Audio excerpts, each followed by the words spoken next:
Now, do we have any volunteers? Hussam Zain.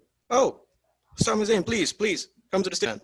Okay, so you have your questions here, yep? Okay. Which one are you going to pick? Which one am I going to pick? I will go for my favorite number, 7. All right, let's see what we have in 7, yeah? Oh, okay, no. Here goes nothing. Are you ready, my friend?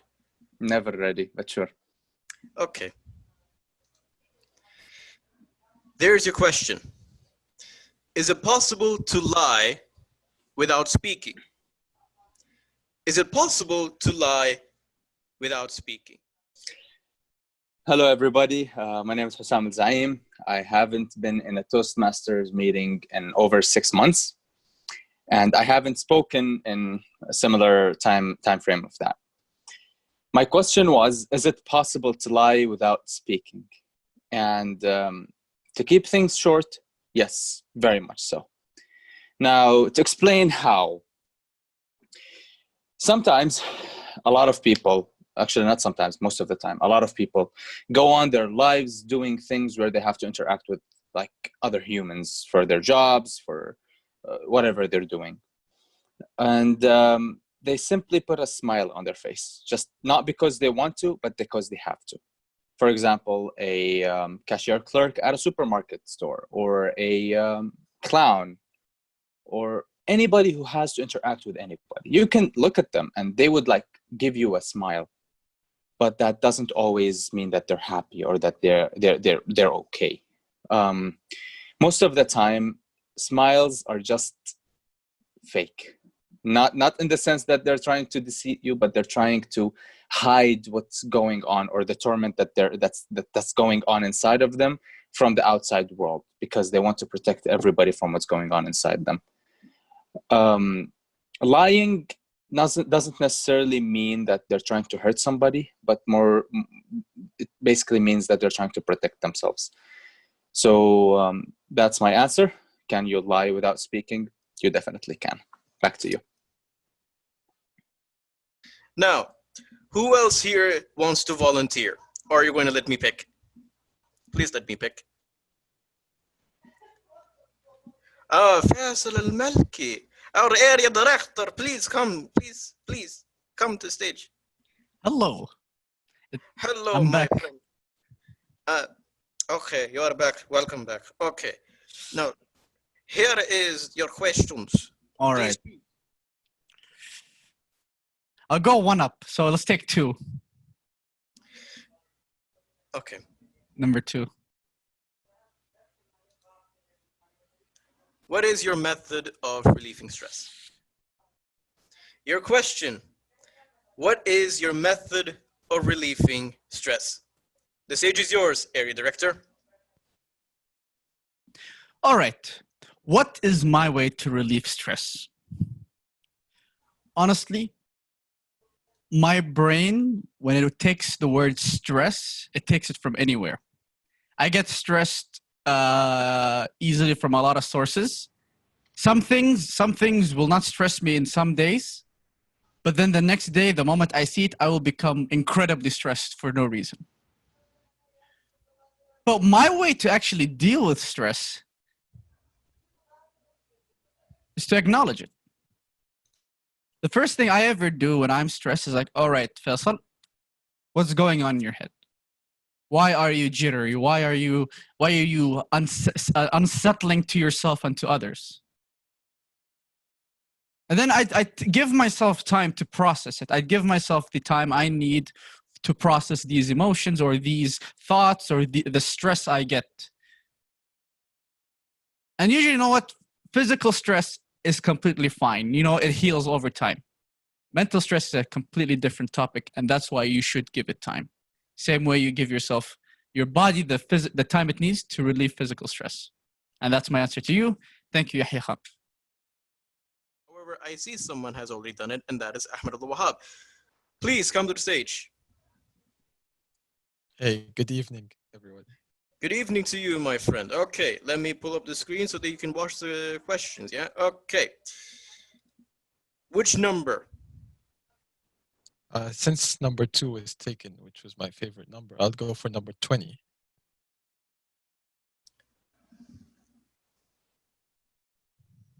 I pick the judgmental question? Well, here's the thing. I was trying to keep this for someone. Well, I But can. Oh, let oh, me go ahead and state your question. You see, here's your question, Ahmed. If you had the chance to live your life without making a mistake, would you accept it or would you not? Again, if you had the chance to live your life without making any mistakes, would you or would you not? The stage is yours.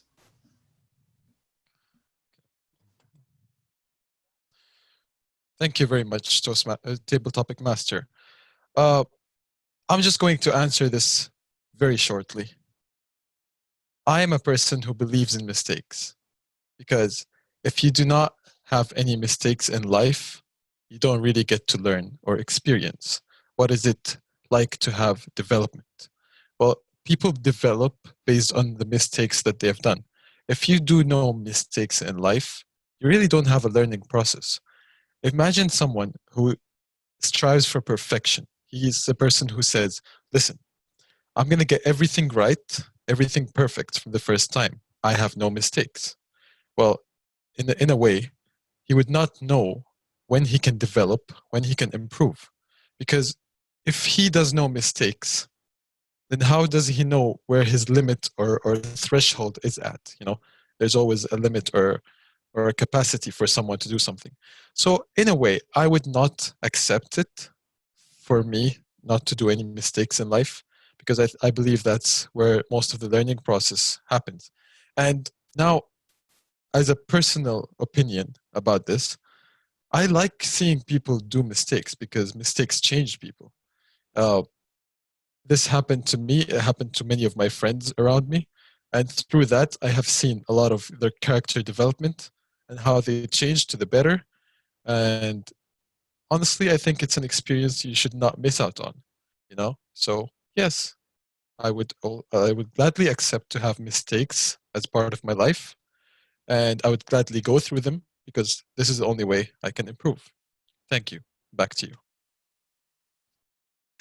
Now, moving on. Moving on. Who is going to be the next person here? Okay, I see Abdulaziz. Yeah, okay, Abdulaziz. Please come to the stage. Now, here are your questions. Please do feel free to pick any of them. I'm gonna take number 12. Number 12. Let's see what you have at number 12. Give me. If If animals animals could talk, what animal would be the wisest? I repeat your honest, question. If animals could talk, what animal would be the wisest? The stage is yours. I know this is gonna be stereotypical, but I'm guessing the turtles because of their long lifespan, they might experience a lot of things. But at the same time, the problem is that the quality of life that they experience isn't as vast as other creatures who move a lot. For example, birds or parrots. Parrots travel sometimes, so they experience much more than turtles do. Turtles usually stay at their place, they're stationary, even if they live more than 100 years. So I'd say something that travels often and has a pretty good lifespan. I'd say maybe a parrot. Yeah, a parrot. A parrot is already smart, intelligent, but not wise. I wouldn't say wise. He's smart enough to solve puzzles. He's smart enough to talk, understand emotions, but he isn't wise because most of the time they usually die to predators. But if it can live a long time and has the capacity to be wise, I'm gonna say parrots. I think that's my answer for now.